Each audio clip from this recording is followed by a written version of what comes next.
Hello, my Tuesday, and we're going to start this time with this. I'll read this writing to you.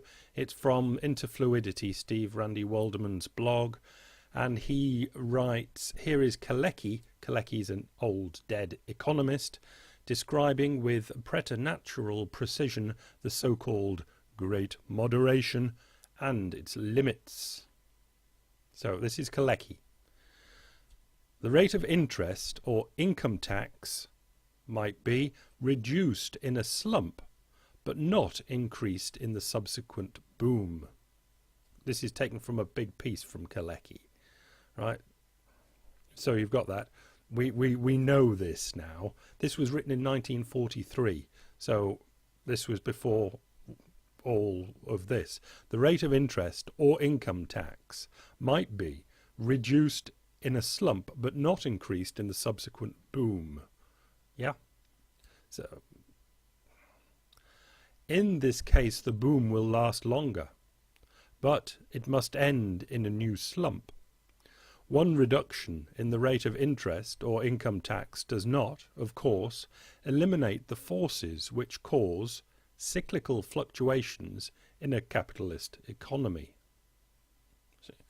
What he's saying there, you can reduce interest rates, you can reduce taxes, but it won't make the, call it the business cycle, go away. In the new slump, it will be necessary to reduce the rate of interest or income tax again, and so on. Thus, in the not too remote future, the rate of interest would have to be negative, and income tax would have to be replaced by an income subsidy. He's just projected it a long way into the future, almost reductio ad absurdum. The same would arise if it were attempted to maintain full employment by stimulating private investment. The rate of interest and income tax would have to be reduced continuously. There's a slightly different thinking behind that, but you can see that Kalecki basically had it about right. And what we have seen is political interference and central banks not reducing the interest rate at the right times, not raising it at the right times, being more generous to the economy. But what Kalecki is saying is the more generous you are to the economy, all you're doing is storing troubles for yourself in the future. I've taken this from the same article, the effective Fed funds rate. So it'll be very close to the target rate. And you can see going back to 1980 where it was 17.5%, and the trend is obvious, from very big up to very big down to zero.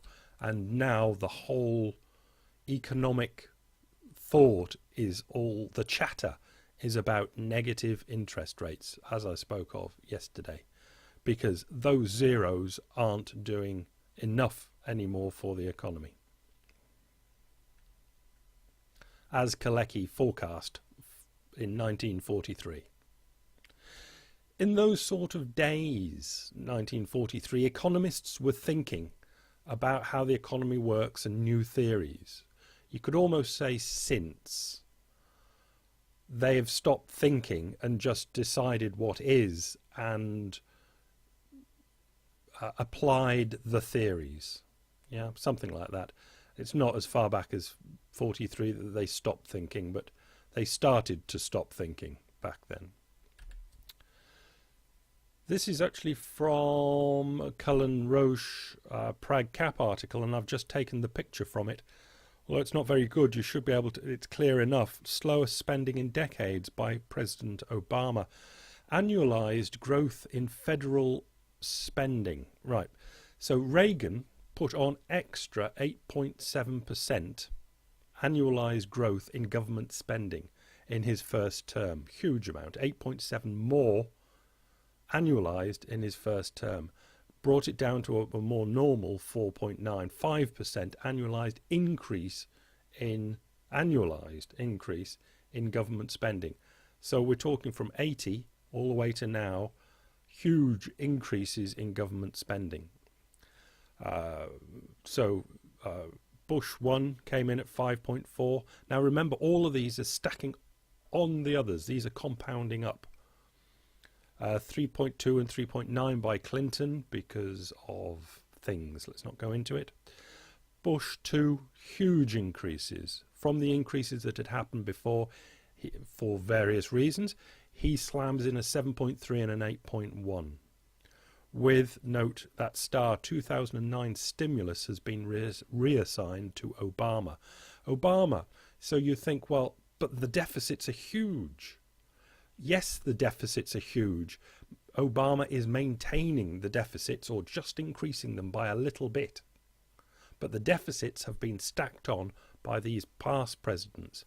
Obama isn't stacking on much more like they did. He's just maintaining the rate of 8-9% of GDP per annum that was achieved under Bush, and Obama is just maintaining it.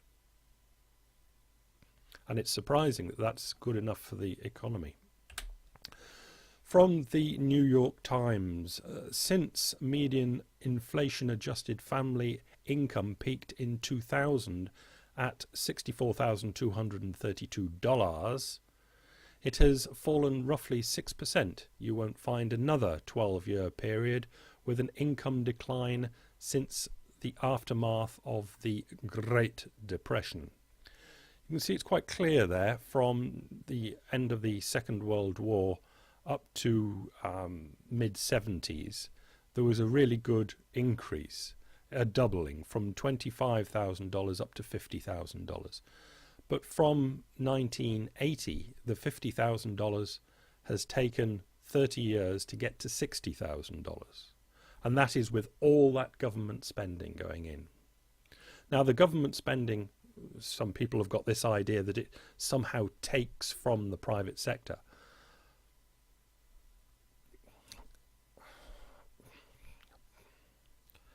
Moving on to the writing from this article from the New York Times. This unhappy phenomenon has two major sources. First, economic growth in this country, the United States of America, has been relatively slow in recent years, which means the total bounty that the American economy produces to be shared by all of its citizens has not been growing very rapidly. Even before the financial crisis began in 2008, economic growth in the decade that started 2001 was on a pace to be slower than growth in any decade since World War II. Then, of course, came a deep recession that caused the economy to shrink even more. In addition to the slow growth in overall size of the pie, the share that has been going to anyone but the richest Americans has been declining. The top earning 1% of households now bring home about 20% of the total income, up from less than 10% 40 years ago. The top earning 1/10,000th of households, each earning at least $7.8 million a year, many from them working in finance, bring home almost 5% of income, up from 1% 40 years ago. This is a problem because it's being latched onto. I'm calling it the last American dream, and have been for a while, that you are thinking that the money can be got from the rich. That is not right. I'm not saying that that would not be more equitable to tax the rich more, but you're not going to get the pie to increase that way. The problem here is in the top chapter, the top paragraph, where it says the pie is not growing. That is the problem. The fact that the rich are taking whatever little the pie does grow is an extra little added problem, but the main problem is that the big pie is not getting any bigger. That's the big problem. And just attacking the rich will not address the big problem. Financial Times, Gillian. Tet. We have entered the world of disaster economics. Are the bond markets going mad? It is a question that many investors might ask, for as anxiety has erupted in the Eurozone, something striking has occurred with respect to US Treasuries and German Bunds.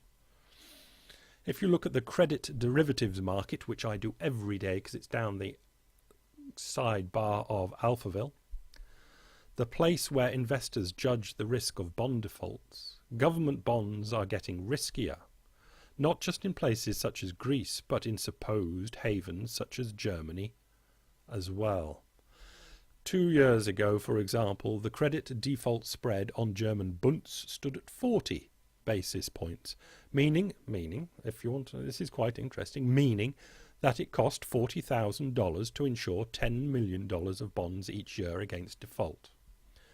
Recently, though, the spread has been well above 100 bips and could rise again if Angela Merkel, the German Chancellor, opts for more bailouts. US bonds have also become riskier, judging by credit default swap prices, as Congress remains gridlocked on fiscal policy. You've got to read the article. It's not brilliant, but it's interesting. From the body of the article, but another intriguing idea that is creating a market buzz has been advanced by economists at Fulcrum Asset Management and include Gavin Davis's FT blog post, which I didn't think was much good. This blames a psychological cum generational shift among investors around the concept of disaster. During most of the past few decades, Fulcrum argues investors and economists did not discuss disaster much. Little wonder if you use the definition of disaster advanced by economist Robert Barrow, namely at least a 10% decline in national gross domestic product per capita. There were 58 such disasters in the 20th century, but critically, only 2 of these occurred between 1950 and 2000. Most modern investors built their careers in a world without disaster risk. And that is a big, big problem. Okay, in the first half of the 20th century, there were 2 world wars and a Great Depression, which would have caused quite a lot of disasters. But believe little old me, this credit crunch, economic, banking, sovereign default thing is equally as big as disaster as a world war or a Great Depression.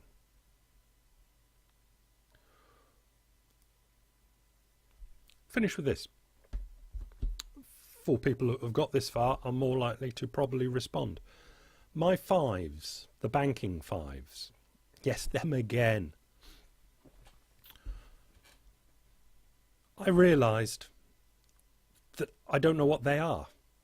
Is that full reserve banking that I've described? I think I've described something correctly. Now, I don't know what it is, but I've described something correctly with those fives. Is that full reserve banking or is that fractional reserve banking? And if you know which it is, do you know how the fives would look for the other thing? If you think it's fractional, how would it look for full? If you think it's full, how would it look for fractional?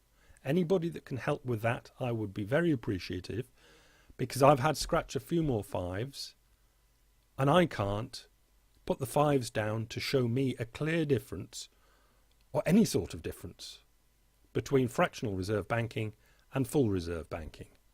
Over to you.